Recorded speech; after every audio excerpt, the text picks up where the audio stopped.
Istilah dan singkatan di debat Capres dan Cawapres yang jadi pro dan kontra akhirnya ada solusi. Demi substansi, Komisi Pemilihan Umum atau KPU meminta peserta menjelaskan istilah yang diucapkan di saat debat berlangsung. Bagaimana langkah Gus Muhaimin untuk menaikkan peringkat Indonesia di SGIE? Terima kasih. SGIE.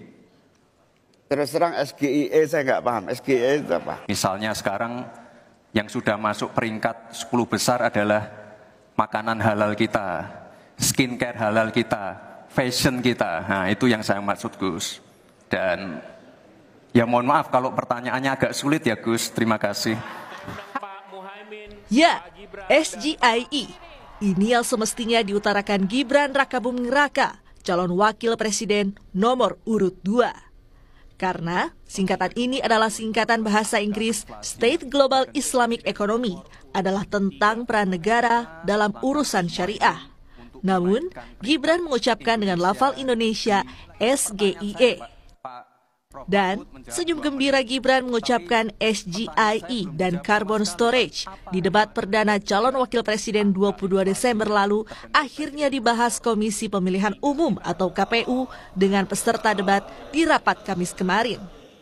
KPU membuat aturan baru pada debat seri berikutnya untuk calon presiden maupun cawapres dalam kontestasi pemilihan presiden 2024. Jadi antisipasinya gini, dua hal kan layernya.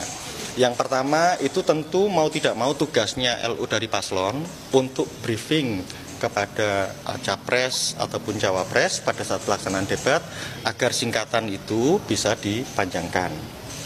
Nah kalau misalnya itu terjadi, tetap pada akhirnya ruang geraknya kita sepakati moderator akan ambil peran itu tanpa kemudian mengurangi waktu dari capres ataupun cawapres pada saat debat itu dilakukan. Di 3 debat berikutnya, aturan tentang singkatan dan istilah perlu diperjelas, tanpa harus memakan waktu para kontestan di panggung debat. Soal penampilan pada 22 Desember, menurut para cawapres, sebetulnya tidak ada masalah dengan singkatan dan istilah asing, asal bukan untuk menjebak lawan debat. Biasa namanya tanya itu kan ada yang kita tahu, ada yang kita harus tanya dulu. Apa dia nanya ternyata harusnya berbahasa Inggris, dia omongkan pakai bahasa Indonesia, kita nggak paham. Bahkan menurut Mahfud MD, cawapres nomor urut 3, bila ingin menjebak lawan, dia punya ribuan istilah asing yang bisa digelontorkan saat debat. Ya nggak apa-apa, itu kan yang SMA, yang mestinya yang substansi aja, diuraikan latar belakangnya lalu apa maksudnya gitu. Kalau cuma istilah-istilah sulit, saya bisa mencari 1000 istilah sulit sehari yang orang lain nggak tahu. Kalau cuma mencari itu ya.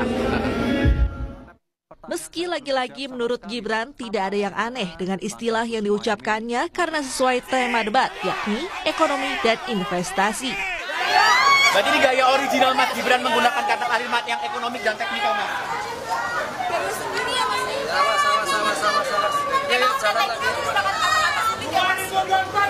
Tidak ada kata-kata sulit, itu istilah biasa dalam investasi. Soal menjebak lawan debat sebetulnya bukan monopoli Gibran. Ayah Gibran, Presiden Joko Widodo, juga mematikan langkah Prabowo Subianto lawannya di debat Capres pada Pilpres 2014 dan 2019.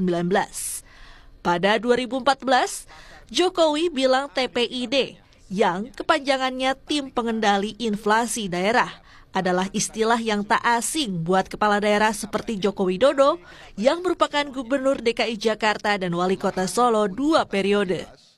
Tapi asing buat Prabowo.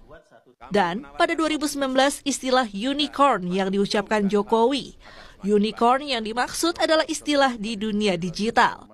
Lagi-lagi Prabowo asing mendengar istilah dari Jokowi.